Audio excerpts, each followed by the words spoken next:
BJP ಮುಖಂಡ ಪ್ರವೀಣ್ ನೆಟ್ಟಾರು ಹತ್ಯೆ ಪ್ರಕರಣಕ್ಕೆ ಸಂಬಂಧಪಟ್ಟಂತೆ ಪ್ರಮುಖ ಆರೋಪಿ ಅಬ್ದುಲ್ ರೆಹಮಾನ್ ಬಂಧನ ಆಗಿದೆ.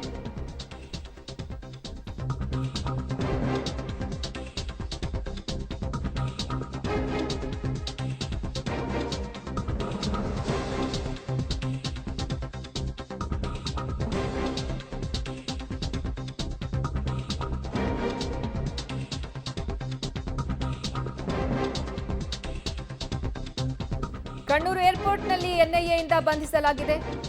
ಕತಾರ್ನಿಂದ ಕಣ್ಣೂರು ಏರ್ಪೋರ್ಟ್ಗೆ ಈ ಆರೋಪಿ ಬಂದಿರ್ತಾನೆ. ಪ್ರವೀಣ್ ಹತ್ಯೆ ಆರೋಪಿಗಳಿಗೆ ಆಶ್ರಯವನ್ನ ನೀಡಿದಂತಹ ಆರೋಪ ಈ ರೆಹಮಾನ್ ಮೇಲೆ ಇದೆ. ಕತಾರ್ಗೆ ಪರಾರಿಯಾಗಿ ರೆಹಮಾನ್ ತಲೆಮರೆಸಿಕೊಂಡಿದ್ದ. ಬಿಜೆಪಿ ಮುಖಂಡ ಪ್ರವೀಣ್ ನೆಟ್ಟಾರು ಹತ್ಯೆ ಪ್ರಕರಣಕ್ಕೆ ಸಂಬಂಧಪಟ್ಟಂತೆ ಪ್ರಮುಖ ಆರೋಪಿ ಅಬ್ದುಲ್ ರೆಹಮಾನ್ ನನ್ನ ಬಂಧನ ಮಾಡಲಾಗಿದೆ. ಕಣ್ಣೂರು ಏರ್ಪೋರ್ಟ್ನಲ್ಲಿ ಎನ್ಐಎಯಿಂದ ಅಬ್ದುಲ್ ರೆಹಮಾನ್ ನನ್ನ ಬಂಧಿಸಲಾಗಿದೆ. ಕತಾರ್ನಿಂದ ಕಣ್ಣೂರು ಏರ್ಪೋರ್ಟ್ಗೆ ಈತ ಬಂದಿರ್ತಾನೆ. ಈ ವೇಳೆ ಆತ ಸೆರೆ ಸಿಕ್ಕಿದ್ದಾನೆ.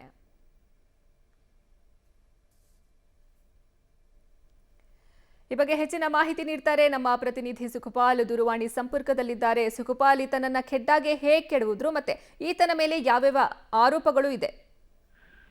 ಅರ್ಪಿತಾ, ಕಳೆದ 2022 ಜುಲೈ 26ರಂದು ಸುಳ್ಯದ ಬೆಳ್ಳಾರೆಯಲ್ಲಿ ಪ್ರವೀಣ್ ನೆಟ್ಟಾರ್ನ ಹತ್ಯೆಯಾಗಿತ್ತು ಬಿಜೆಪಿಯ ಕಾರ್ಯಕರ್ತ. ಹಾಗಾಗಿ ಆ ಬಳಿಕ ಈ ಪ್ರಕರಣವನ್ನ ಎನ್ಐಎಗೆ ಕೊಡಲಾಗಿತ್ತು. ಎನ್ಐಎ ಬಹಳಷ್ಟು ದೊಡ್ಡ ಮಟ್ಟದ ತನಿಖೆಯನ್ನ ನಡೆಸಿ ಒಟ್ಟು 28 ಮಂದಿಯ ವಿರುದ್ಧ ಚಾರ್ಜ್ ಶೀಟ್ ಅನ್ನ ಸಲ್ಲಿಸಿತ್ತು. ಅದರಲ್ಲಿ ಪ್ರಮುಖ ಆರೋಪಿಗಳ ಬಂಧನ ಆಗಿದ್ದು, ಕೆಲವೊಂದು ಜನರು ತಲೆಮರೆಸಿಕೊಂಡಿದ್ರು. ಅದರಲ್ಲಿ ಇವತ್ತು ಬಂಧನಕ್ಕೊಳಗಾಗಿರುವಂತಹ ಅಬ್ದುಲ್ ರೆಹಮಾನ್ ಏನಿದ್ದಾನೆ, ಈತ ಕತಾರ್ನಲ್ಲಿ ತಲೆಮರೆಸಿಕೊಂಡಿದ್ದ.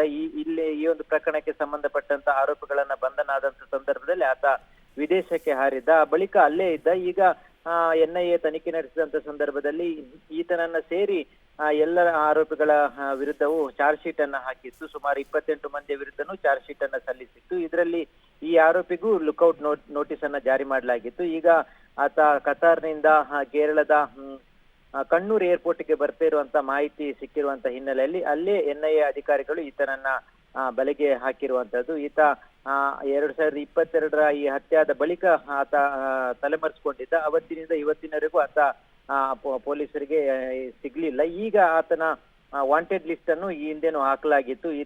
ಈತನ ಬಂಧನದ ಸುಳಿವನ್ನ ಕೊಟ್ರೆ 2 ಲಕ್ಷ ರೂಪಾಯಿ ಹಣ ಕೊಡುವುದಾಗಿ ಎನ್ಐಎ ಅಧಿಕಾರಿಗಳು ಬಹುಮಾನವನ್ನ ಘೋಷಿಸಿದ್ರು. ಈಗ ಆರೋಪಿಗಳ ಪತ್ತೆ ಆಗಿದೆ. ಈತನನ್ನ ಇವತ್ತು ಕೇರಳದ ಕಣ್ಣೂರು ಏರ್ಪೋರ್ಟ್ ಅಲ್ಲಿ ಬಂಧಿಸಲಾಗಿರುವಂತದ್ದು. ಅರ್ಪಿತಾ, ಧನ್ಯವಾದ ಸುಖಪಾಲ್ ನಿಮ್ಮೆಲ್ಲ ಮಾಹಿತಿಗಾಗಿ.